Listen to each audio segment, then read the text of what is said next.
In this lesson, we're going to talk about challenges you might have faced and how you've overcome them. So I'm going to give you some vocabulary and expressions so that when you're talking about challenges with people and times you've overcome them, maybe you're talking about challenges in an interview, right? When people ask, tell me about a challenge you've overcome, you'll know how to do that. All right, so let's get into it.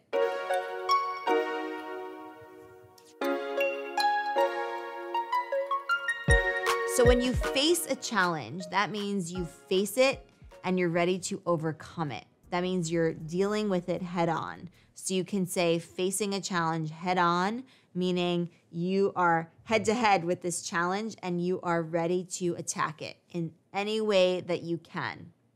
You are facing the challenge. You're not running away from it. You're not shying away, but you are taking all of that courage within you and you are applying the skills that you need to be able to overcome that challenge. And when we successfully are able to get past that challenge, we say to overcome a challenge, right? So if someone asks you, what's a time that you overcame a challenge? Tell me about a time that you had to overcome a challenge. How did you successfully face the challenge? What did you do in order to make that challenge now a thing of the past and to conquer it? So you might be going into the different action steps you took, what the results were from that, and then what you learned from that, right? Because with every challenge, there's a whole set of learnings. There are what I like to call teachable moments, right? If you see something as a failure, you can rework that and see it instead as a challenge that you overcame and you learned from it, right? And that's a stepping stone to your next success. So facing a challenge head on and being able to overcome it is a success in and of itself. You might have to push yourself. So when you push yourself, you are telling yourself, okay, I can do this. I'm going to be getting out of my comfort zone a little bit, but I'm going to do it. I'm going to push myself because I know I have it in me.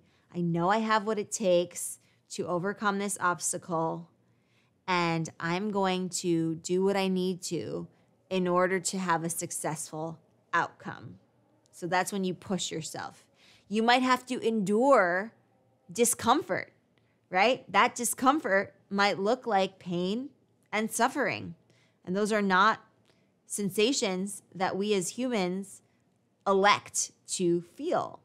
But a lot of people can argue when there are people who are elite athletes or they're Olympians or they've achieved a certain level of physical fitness and endured a lot. Rest assured that they're putting their body through a lot of excruciating pain and sometimes even suffering. It's not easy to be competing at that level, training at that level. So if you talk to elite athletes, or maybe you yourself are an elite athlete, you know that success doesn't come without enduring pain and enduring suffering, and ultimately enduring what we call discomfort. So if you are up for those feelings and you know that in order to overcome that obstacle, you need to go through that pain and suffering, then you're not going to have too much of a hard time with this because you know it's par for the course.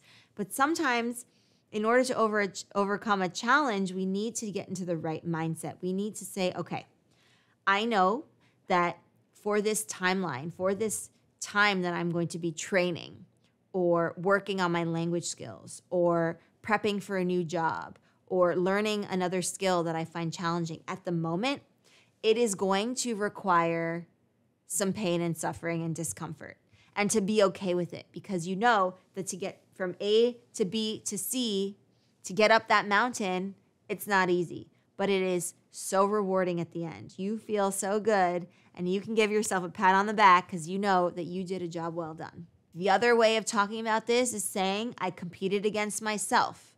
I looked in the mirror and I saw that was the person who's my competitor, right? And it shows that you're not in the mindset of comparison. You're not trying to compare yourself to others. Oh, that person got that on the TOEFL score, or they got this on the TOEIC, or they got this on the IELTS, or they, achieved that milestone. We're going to get to the word milestone in a minute, but you're not comparing yourself to others. You're comparing yourself to yourself, and you're looking at how far you've come and thinking about how much further you want to go, right? So it's about really thinking about where you want to be. And you might even talk about, well, I did this. I came from this place. I came this far in my journey, and this is where I plan on going. This is what I see for myself as being attainable and achievable, right? With a little bit of a push and a little bit of a shove, I'm going to get there. And so having this mindset is extremely important when you're overcoming challenges. Okay, so milestone is a big achievement, and it's somewhere on the journey, right? Because a lot of times with overcoming challenges, it's not always about reaching the final destination. Sometimes we don't even know what that final destination is. It's about that journey. So for example, you might want to have better fluency. You might want to be more communicative, more fluent. I think a lot of language learners have that goal in mind. I know that for me, as a multilingual person myself, fluency has always been top of my list with my other foreign languages. And so when you're thinking about it, you don't want to get caught up in that day that you're going to become fluent, because that's always going to be evolving. Even now you might be fluent, but there is a day and time when you might be even more fluent than you are right now. But if you celebrate those milestones along the journey, it's going to make the journey that much more rewarding. You're going to want to stay on that journey. You're going to want to be in it to win it. And you're not just going to be thinking about the end game, the final destination.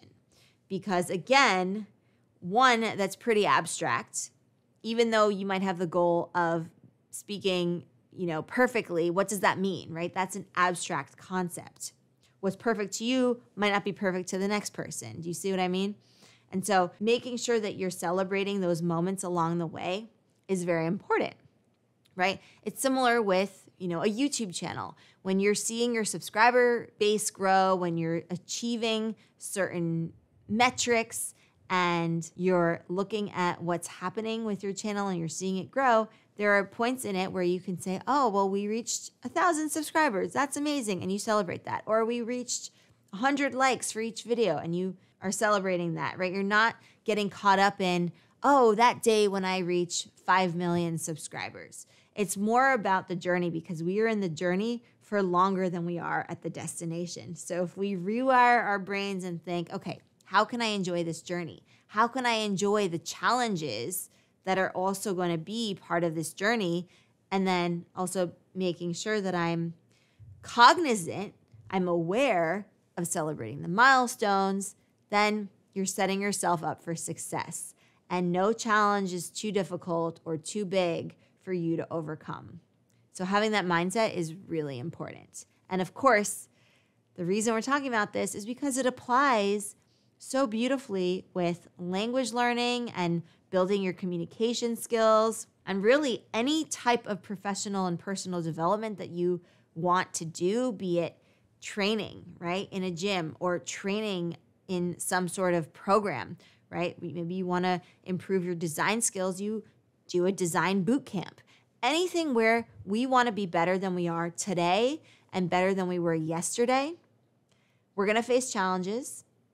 And we're going to have to be okay with the discomfort, and we have to be happy to be on that journey. That's what counts. That's what matters. All right, so I hope that you took away a few key points from this lesson. I hope that it comes as some comfort to you knowing that you can achieve anything, really. And I mean that, if you put your mind to it. If the motivation is not there, then you might have to reassess the goal. You might have to reconsider the challenge. Maybe you switch gears. Maybe you change your course of action. Maybe you come up with a different strategy and a different game plan. So if something is not working, don't give up. Just change what you're doing. And you don't have to change a lot of different variables all at once. Just change one thing at a time so that you can test what variable is not working. For example, if you feel like you don't have time to study English, then maybe the time that you're choosing is not feasible for your schedule. It's not working for you because maybe you're choosing it at the end of the day when you're really run down and you're tired from your work day or you're tired from all the activities of the day. Instead, maybe you do it for 30 minutes in the morning with your breakfast, and all of a sudden, you're achieving your goal of practicing and training and doing your English studying every day.